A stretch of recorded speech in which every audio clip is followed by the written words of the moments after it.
One of the biggest swings in his career. Francisco Lindor down 1-0 with the bases loaded. OMG. Again and again and again.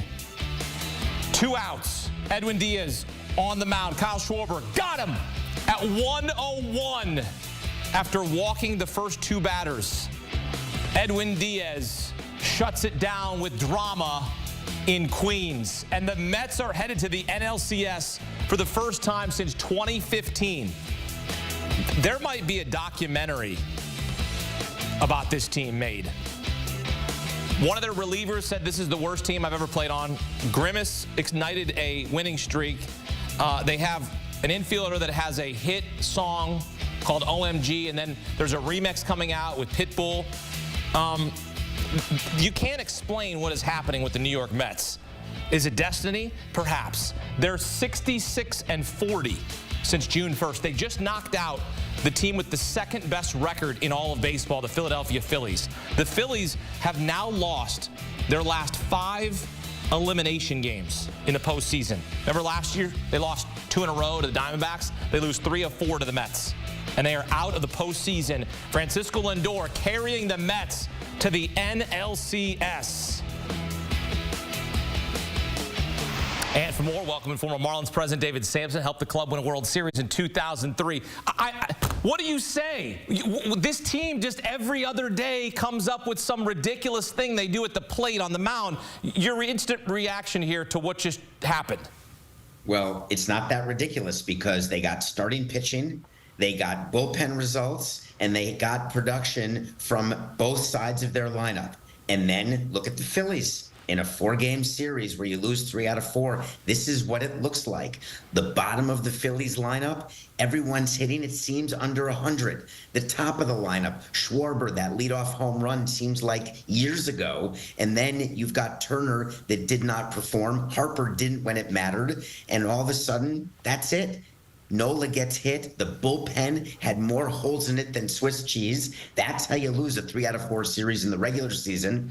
That's how you lose a 3 out of 4 series in the postseason. You want to talk about a big-time clutch hit from Francisco Lindor, and we've seen this throughout his career. He did it in Cleveland. You remember 2017, Game 2 of the ALDS, hit a grand slam off the Yankees, changed that game around. Of course, they lost that series.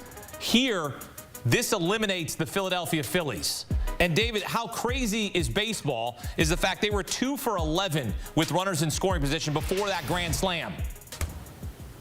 Here's why you don't want runners on base during the playoffs. Because what happens is with the swing of the bat, you can get a chunk of runs. And the crooked number in this situation is what's going to help you win games. And think about the week that Lindor has had, or maybe it's now 9 days. Remember what he did in Atlanta, that fateful Monday doubleheader, when he hit a home run in the 9th inning and he walks around the bases. Hey, this is what I do for a living. There's a reason why he's paid what he's paid and why he's a top 3 MVP candidate. And some people could argue, I'm not sure persuasively, but could argue that he's the MVP of the league because he also plays defense in the most important position up the middle. But when you think about what the Mets have done as they've gotten hot so far this postseason, eliminating the Brewers and the Phillies, you combine. Look at what Quintana did today. When you get that out of your Game 4 starter, you've got the depth to actually go places in the postseason. So combine the pixie dust, combine bullpen, and play against a team that gets cold, and all of a sudden, the Mets move on. They are 66-40 since June 1st. That's the best record in the bigs. Look, I remember going to see this team in June. We're in Connecticut here.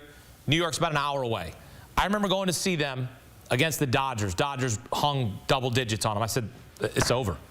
That's the day where Lopez threw his glove over the fence, said this is the worst team. At that point, I thought they were at the bottom, and they came all the way up. And they make the playoffs because they go to Atlanta and split a doubleheader. They beat the Brewers, who won the Central. It just doesn't make sense. Jose, I can't sit here and it makes sense. Sean Manaea had a postseason ERA over 15. He throws shutout baseball in Game 3. I mean, it doesn't make sense, David. But we love baseball. How many times do you see a period of time during the season where there's a stretch of baseball? Well, wait a minute, that doesn't make sense. But that actually makes perfect sense. First of all, the Mets at 66-40, we could argue the Mets and Tigers may be the two best teams in baseball today. Not over 6 months, but over 3 months, 2 months, 1 month.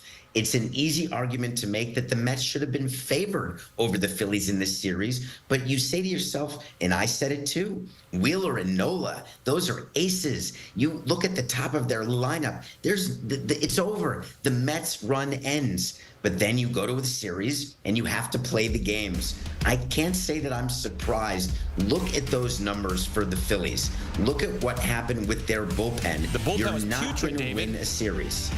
The bullpen was putrid, 12 2/3, 17 runs allowed. I didn't understand some of the decisions that Rob Thompson made. Like, I get taking Ranger Suarez out, but some of the decisions to go to Estevez or Ryan Kirker, I don't know. I thought Rob Thompson struggled managing his bullpen in this series. He couldn't find a hot hand. Right. And so take the Guardians as a funny example. Clase gives up a home run. They're going to keep going back to him, given what his performance has been, not just this year, but over a couple of years as the best closer.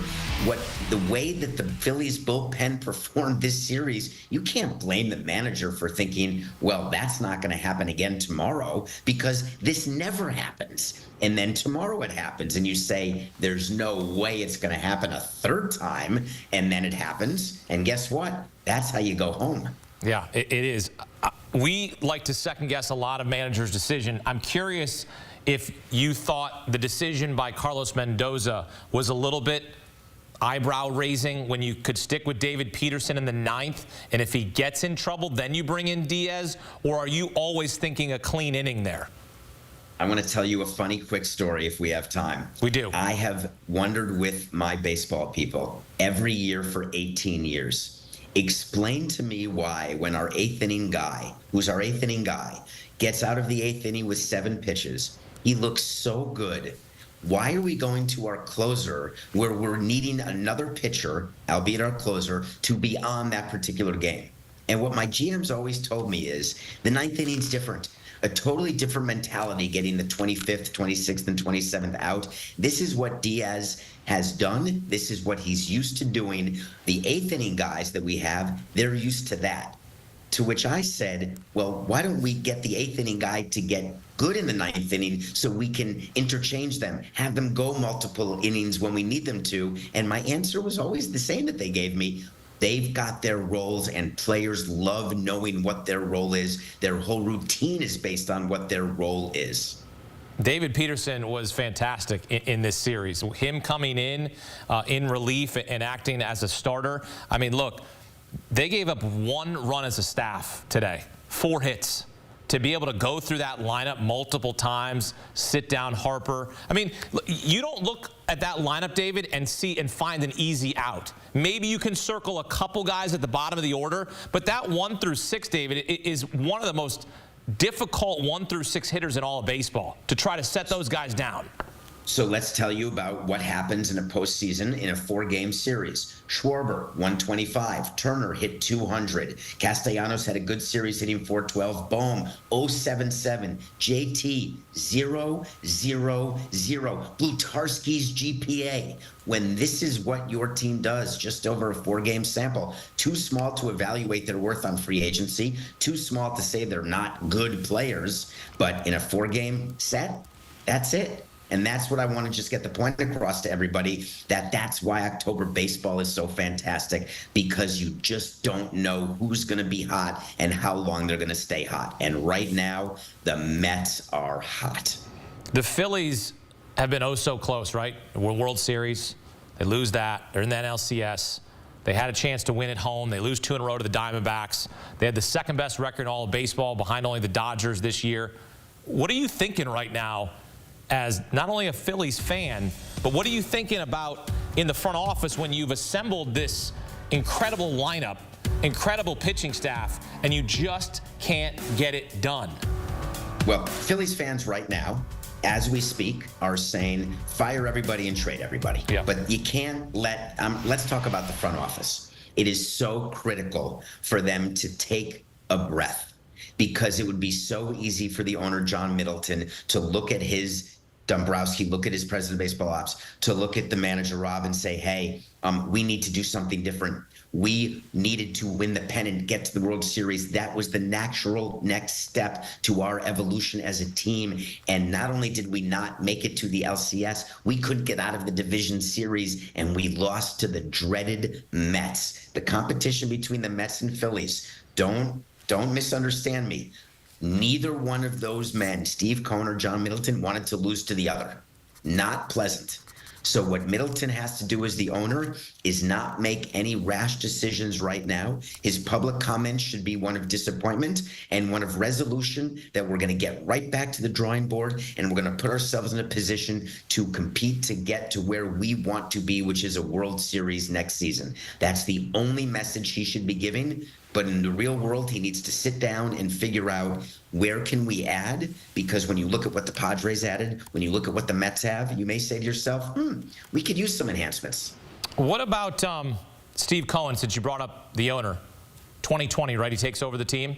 We're going to win a World Series next 3 to 5 years. David, we're in the window. The window's open. The window's not cracked. It's here. It's half up. You're getting a nice breeze coming in right now. The window is open, which is amazing, because he met the media in a talk back in the middle of the season saying, hey, we're probably going to have to sell at the trade deadline because we stink.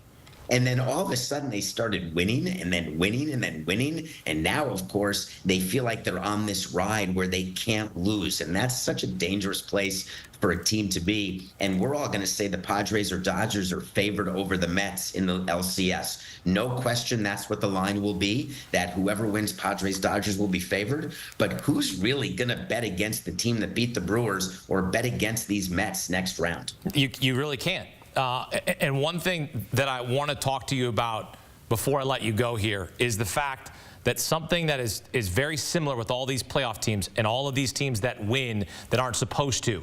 The pressure they continue to put on, getting base runners on, whether it be a base on balls, whether it be a single to right field. They're putting pressure.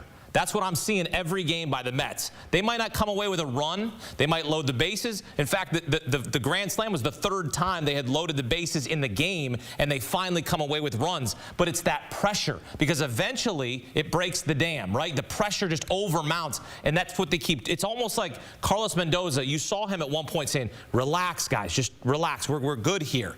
Like, they've taken on this identity of their first-year skipper of, we're going to be relentless and we're going to put the pressure on. Are you seeing that? Yeah, here's what you're saying inside the dugout. What you're saying is, this is not if, gentlemen, this is when.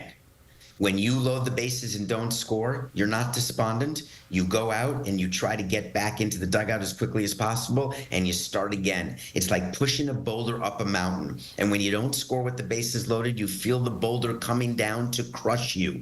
Except when you have that pixie dust feeling, or like what the Mets have, the boulder doesn't crush you. You actually are continuing to push it even when you don't score with the bases loaded. And then you don't score again with the bases loaded. And then the bases get loaded again. You're still pushing the boulder, and here comes Lindor. And you've got yourself 4 runs, and you're on your way to the league championship series. That's the feeling of confidence that you need to succeed in October, and the Mets are oozing with that confidence. Indeed they are, headed to their first NLCS in 9 years as they await the winner of the Padres and Dodgers. What a season for the OMG New York Mets. David Samson here on CBS Sports HQ. This is wild. Look, this is a team, people are probably talking about this as a team of destiny, right? They're not supposed to be here. They're not supposed to be in the NLCS. Heck, they had to make the playoffs on the last day of the regular season on a Monday, right? I mean, this is the kind of stuff where they make documentaries. This is where legends are made. You got Lindor leading the team, an MVP candidate who's not going to win the MVP because there's a guy named Shohei Ohtani who plays for the Dodgers. What's it going to be? Hey, in 2015, they swept the Cubs. Didn't win the World Series. They lost to the Royals. The Royals are still alive. And the Mets are very, very much still alive. Headed to the NLCS for the first time since 2015.